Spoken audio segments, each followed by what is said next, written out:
How's it going, everyone? Today we're going with some of the more intermediate and advanced goalie tips. So if you're a new goalie that wants to take that next step, this is definitely the video for you guys. And for the more experienced goalies, you know, it's always good to be reminded of some things, and maybe you do learn something new along the way.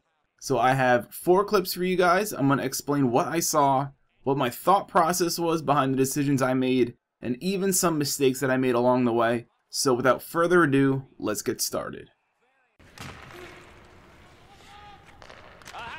Terrific point blank save. Now that was a pretty nice save. The important thing there is actually the stand-up post hug. I know it might not seem like it, but let's rewind and I will explain why.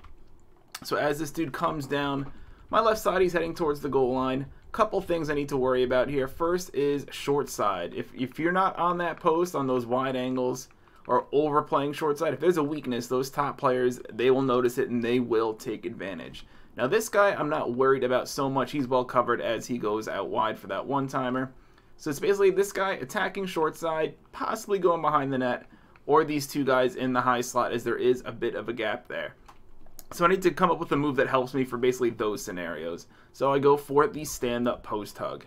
Now I know it looks bad right here. I'm on the post and the puck is already in the middle of the ice. So it's going to take some pretty good reflexes here. But the great thing about the stand-up post hug is that it is really, really good at getting back to the middle of the crease. I don't need to do anything fancy with the right stick. I don't need to do anything except the left stick. I'm just going to left stick over. And just like I said, what is really good at getting back to the middle of the crease. And look at that. So any shots in the middle of the ice, that is what the stand-up post hug can really help with. Puck's wide, you got to protect short side. And if the puck's heading towards the center, all it takes is one move of the left stick and I'm right back in the middle.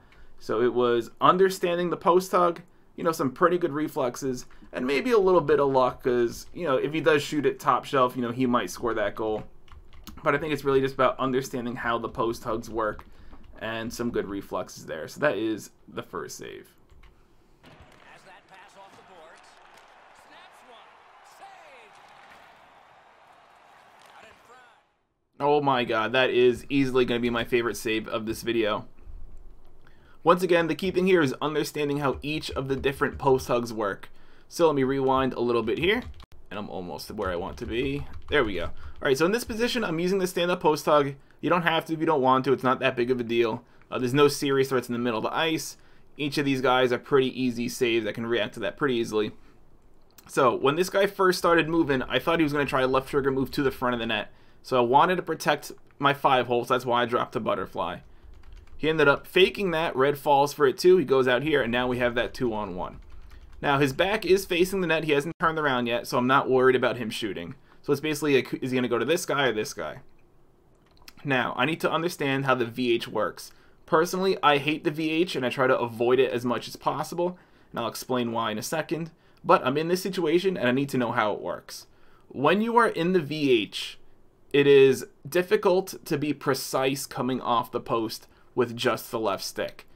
It's almost always an aggressive push. So whether I move to the side, I'm going to end up, almost out here at the edge or even further. If I move up because it's more towards a centering pass, I'm going to end up almost where green is, maybe just under him. So it's very difficult to be precise. But because it's aggressive and it's fast, and this one-timer is so open, he's not going to try anything fancy and, go cross green.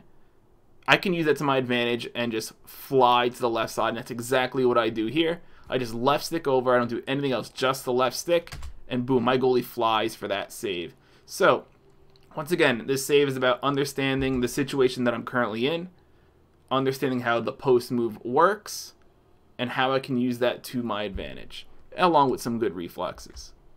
Outlet up the middle to Gillies. Terrific determination by Malkin. Whoa, Teal got absolutely coned there, but we were able to pick him up. So the key thing that I want to show you guys for this play are these, possible one-timer scenarios where the guy with the puck, though, is at a wide angle and his momentum is taking him behind the net, where once he gets towards that goal line, he's no longer an option, and it's going to make the centering pass read that much easier. So this guy, he just did his spin move, and the momentum's taking him down here. So he's not going to have time to really make a decision. It's either going to be a quick short side shot or the obvious centering pass. Now, if he doesn't shoot it right away, it's pretty obvious he's behind the net. We can start worrying about this pass, at least for a moment. So I'm going to do a quick change of direction where I'm going to just nudge myself a little bit towards short side, make sure I have that covered. And if he shoots it, easy save, no problem. If he hasn't shot it at that point, we can immediately just head for that centering pass. That's exactly what happens. So here we go. You can see my goalie nudge a little bit. There's that little nudge. Then I can immediately go for that centering pass because the shot didn't happen. And there we go. A difficult save. You know, it wasn't easy, but I was able to make it happen. Now, I just used the left stick. I butterflied towards the end.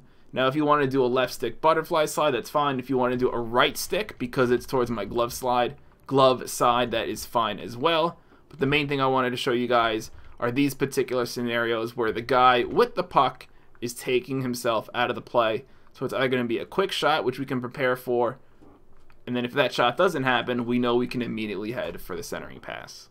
Brandon takes payments, 10 push-ups. Don't worry, Delisle. Hugh Jackman can be waiting. Let's go! Oh, as much of a clutch save that was, you know, up 2-0 against Composure. There was some key mistakes by me there, and I definitely need to go over those mistakes for you guys. I put myself in a terrible situation. They probably should have scored there, and it would have been 100% my fault. So as this play starts, you know, 2-on-1, not that big of a deal. I'm in a good position. If he tries to shoot now or the one-timer, I can stop both. As he gets closer, he holds backhand. I nudge myself to the short side just a little bit, just in case he tries a backhand. Try and, you know, that very wide angle shot that goalies sometimes have trouble with.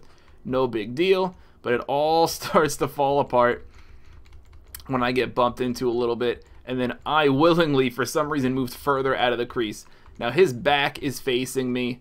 His forehand's on this side, so whether he wants to even try a forehand shot or just a random backhand third thinking he could bank it off me, and there is no reason I should be this far out of the crease. I can easily give up depth, have my pads more lined up with the post, and I can easily stop those shots and put myself in a much better position for these centering passes because the whole net is completely open. I should not be putting my team or myself in this scenario. So the key thing here is, you know, once in a while, check up on your goalie. You should have a feel of where you are in the crease at all times, but I should have recognized that I was in a bad position much, much earlier. I eventually do figure it out, and just in the nick of time. Even luckier that he just shoots it towards the middle of the net instead of, you know, at a wider angle. Otherwise, I would have had no shot there. So I was able to make the save. I was able to hold on to that shutout, but it's a save that I'm not entirely proud of. And it's a mistake that I think you guys should definitely learn from, just in case you guys are making that same mistake as well. And that's it for today's goalie tip video. I know I rambled for a bit, but there's a lot of good goalie info in there for you guys to digest. If you have any questions, feel free to ask in the comments below. Thanks for watching, and I'll see you next time.